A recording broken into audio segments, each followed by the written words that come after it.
जब पितामह अर्जुन के रोके नहीं रुक रहे हैं, तो भला हम में से उन्हें कौन रोक पाएगा? मुझे आज्ञा दीजिए ज्येष्ठ पिताश्री। तो ठीक है, जाओ वत्स। चलो सारथी।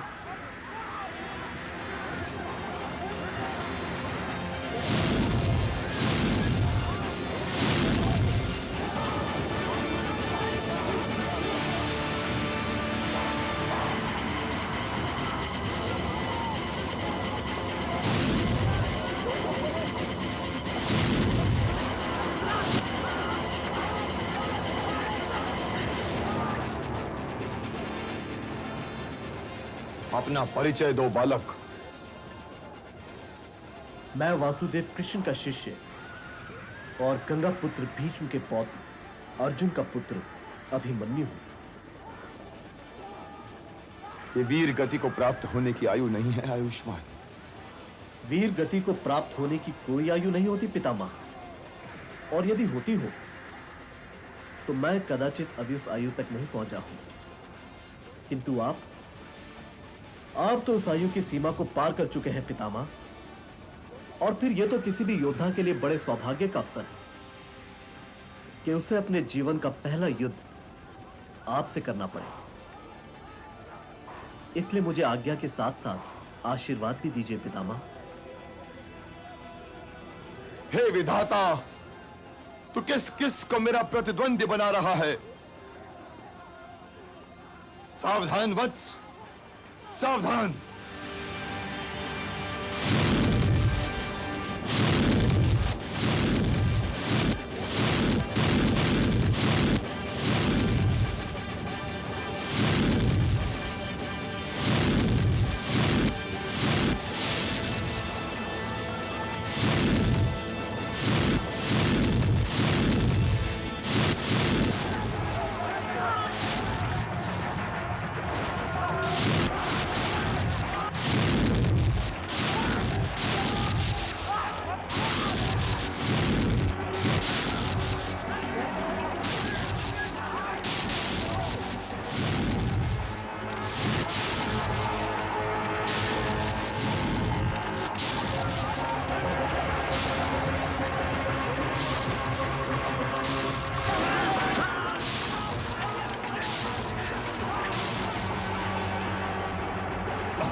आयुष्मान भव वत्स, आयुष्मान भव।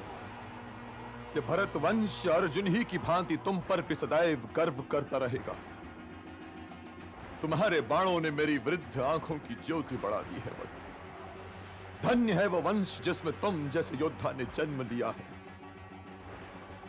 किंतु मेरे और तुम्हारे बीच इस युद्ध का कोई परिणाम नहीं निकल सकता वत्स, क्योंकि मैं तुम्हारे प्राण लूंगा नहीं और तुम मेरे प्राण ले नहीं सकते। इसलिए अपना रथ कहीं और ले जाओ वत्स, कहीं और ले जाओ। क्षमा चाहता हूं पितामह, मेरा रथ दूसरी ओर नहीं जा सकता। मैं आपको रोकने के लिए आया हूं। मैं तुमसे नहीं रोका जाऊंगा वत्स, नहीं रोका जाऊंगा। सारथी, रथ आगे बढ़ाओ।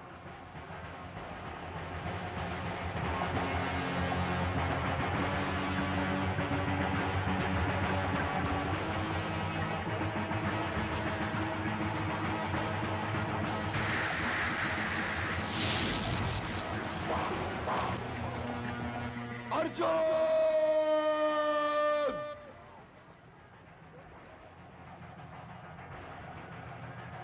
अर्जुन!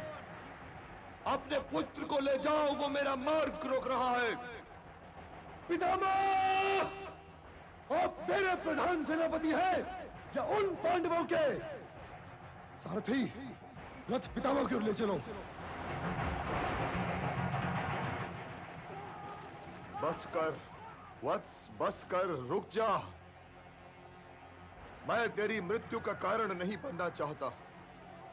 महादेव की सौगंध, यदि आज मैं ये देख रहा होता कि हस्तिनापुर सुरक्षित है, तो आज तेरी इस वीरता पर मैं अपने प्राण तेरी विजय का पारितोषिक मानकर तेरे किसी बाण की नोक पर रख देता वत्स, तेरे किसी बाण की नोक पर रख देता। पितामह, हस्तिनापुर की सुरक्षा के लिए मैं इस असभ्य बालक के प्राण अपने वाण की नोक पर रखकर आपकी भेंट किए देता हूं। मैं आप ही को ढूंढ रहा था ताऊश्री, किंतु आप मेरे बड़ों के ऋणी हैं। इसलिए आपका वध करके मैं अपने बड़ों का अपमान नहीं करना चाहता।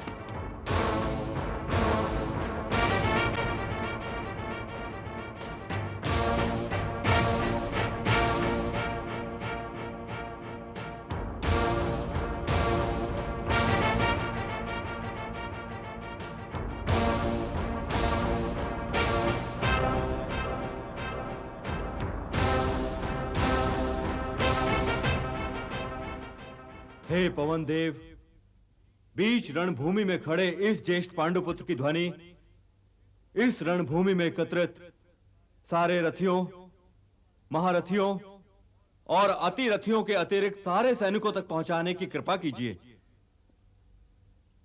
मेरा नाद जहां तक पहुंच रहा है, वे सारे योद्धा और सैनिक सुने कि यह कुरुक्षेत्र एक धर्म क्षेत्र है और यहां एक धर्म युद्ध आरंभ होने ही वाला है।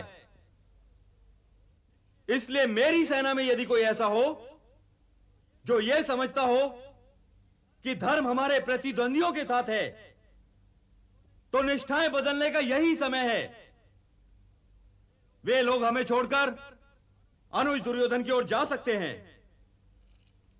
और यदि अनुज दुर्योधन की सेना में कोई ऐसा हो जो यह समझता हो कि धर्म हमारे साथ है, तो मैं उसे अपने शिविर में आमंत्रित करता हूं। इससे पहले कि पितामह गंगापुत्र भीष्म युद्ध का शंख फूके, जिसे आना हो वो आ जाए और जिसे जाना हो वो चला जाए।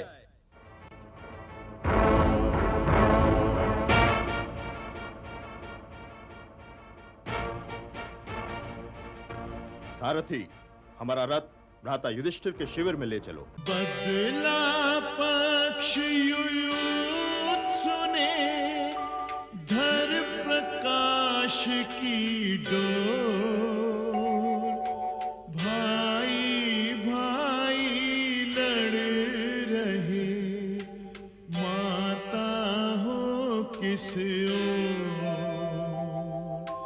माता हो किस ओर। मेरे शिविर में तुम्हारा स्वागत है। देख लिया पितामह, सौतेला सौतेला ही होता है। ये ना भूलो गांधारी नंदन कि 2 सौतेले भाई उधर भी हैं। वे दोनों ही ये सुनकर कि मैं तुम्हारे पक्ष में युद्ध करने वाला हूं, मेरा वध करने के लिए खड़े हो गए थे। मद्र नरेश ठीक कह रहे हैं वत्स। और फिर यह कि इस धर्म युद्ध में हर योद्धा को धर्म के प्रति अपना व्यक्तिगत निर्णय लेने का अधिकार है। यदि धर्म उस शिविर में है पितामह, तो फिर आप यहां क्या कर रहे हैं? कहा ना ये व्यक्तिगत निर्णय लेने की घड़ी है पुत्र, क्योंकि धर्म का संबंध सेना से नहीं सेनानी से होता है, व्यक्ति से होता है। तो आपके कहने का तात्पर्य यह है पितामह कि धर्म केवल युधिष्ठिर के ही शिविर में है?